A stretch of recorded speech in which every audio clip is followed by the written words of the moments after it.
Our society is run by insane people for insane objectives. You know, and I think that's what I sussed when I was 16 and 12 way down the line, but I expressed it differently all through my life. It's the same thing I'm expressing all the time, but now I can put it into that sentence that I think we're being run by maniacs for maniacal ends, you know. If anybody can put on paper what our government and the American government, etc., and the Russian, Chinese, what they are actually trying to do, you know, and what they think they're doing, I'd be very pleased to know what they think they're doing. I think they're all insane, you know, but I'm liable to be put away as insane for expressing that. You know, that's what's insane about it.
Say, well, the Jews are the chosen children of God, and these Germans are no good because their forefathers fought. No.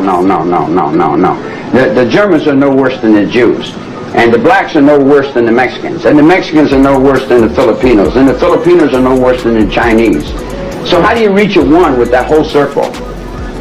How do you reach a one with that whole circle? How do you have peace on this earth? You can't have peace on this earth unless you let Second World War die. You want to keep the Second World War going?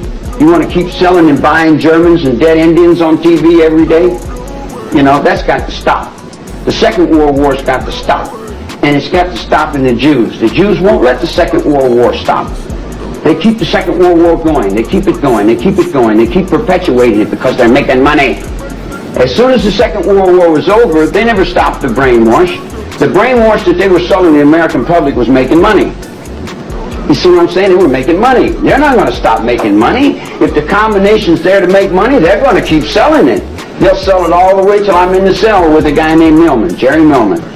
And he's got pictures of Hitler and Japanese and things all that. I said, boy, Hitler must have been a hell of a guy. He said, Hitler was terrible. I hate him. I hate him. I said, why do you hate him? He said, I'm a Jew. I said, well, why do you enshrine this guy? Is he your daddy? And he looked up to his mother's fear. And his mother's fear was Hitler. Hitler was like his father figure. He loved Hitler, but he hated Hitler. He needed Hitler to hold him up, because Hitler was holding his hate up, because without his hate, he didn't exist. He didn't have no reason to live unless he had some hate. He didn't have any reason to buy and sell unless the money held him up. If you took the money away from him, you took the hate away from him, he'd be gone. So how do you communicate to a whole group of people? You stand up and you take the worst fear symbol there is and say, there, now I've got your fear. Now I've got your fear. And your fear is your power, and your power is your control. I'm your king of this whole planet. Celebs that I met about the Illuminati, because I've always been so curious. Right? Yes. Like that's like such a big thing. Like every time I meet any big celeb, like my fourth question in is like, Illuminati, real, fake? And always same answer. It's always the same answer. It's like, oh yeah. Story is she really wanted to be famous, I guess. That's what she wanted to be. And she met somebody who could promise her that. And she met somebody. Have you ever heard this? No. She met somebody. It's crazy. And he was like, I know how to make you famous. And she's like, how? And he's like, we can turn you into anything. Like, Scientology. We can turn you, honestly. It may have been something like that. We can turn you into a singer, an actor, whatever you want. MTV's Made. And I want to be made. And one day he visited her apartment and he was like in a suit and tie. And I came in and I saw him in the suit. And then she's like, please leave. And she closed the door on me. So I left. And she came up to my apartment fucking sobbing. Anything you want to be, but you have to sacrifice somebody. And I just spoke to my mother and my mom. My mom really supports me and she's like willing to be sacrificed so I can become like famous. A singer or whatever, famous, whatever. And it was completely serious. Not for that long. Freaking out so much. And then one day we went to like a Hollywood party.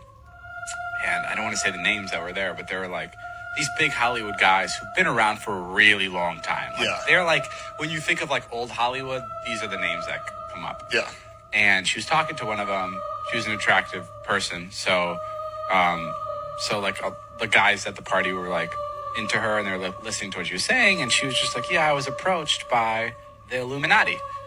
And this one guy goes, please do not listen to anything they have to say. They ruined my best friend's life. And he was referring to Michael Jackson. And he's like, they ruined my friend's life. Do it like we do it. I want you to come up here real quick. If you think you can do it, if you think you can walk the runway with the girls, who wants to be a diva for the day? Yeah, everybody come back here with me. We're gonna let you walk. You pick who you want to walk the runway with. You pick who you want to walk the runway with. Okay, go with her. You guys go with her. How about, okay, one person can go with me. Who wants to go first? You want to go with me? All right. Let's do my partner in front of me. You ready to do this? On the count of three, here we go. 1, 2, 3. Let's go.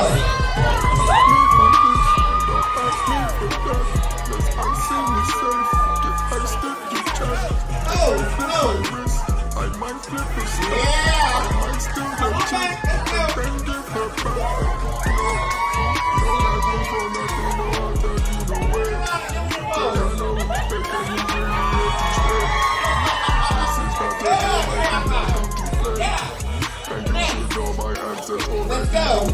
Give it up for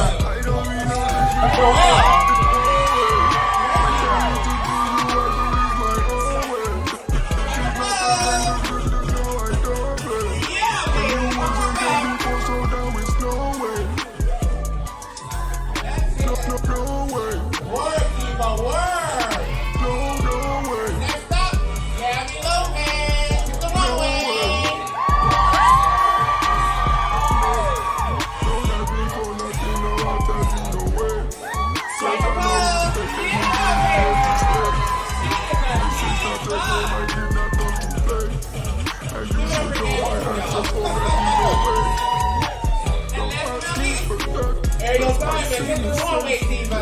Here we go. Let's go.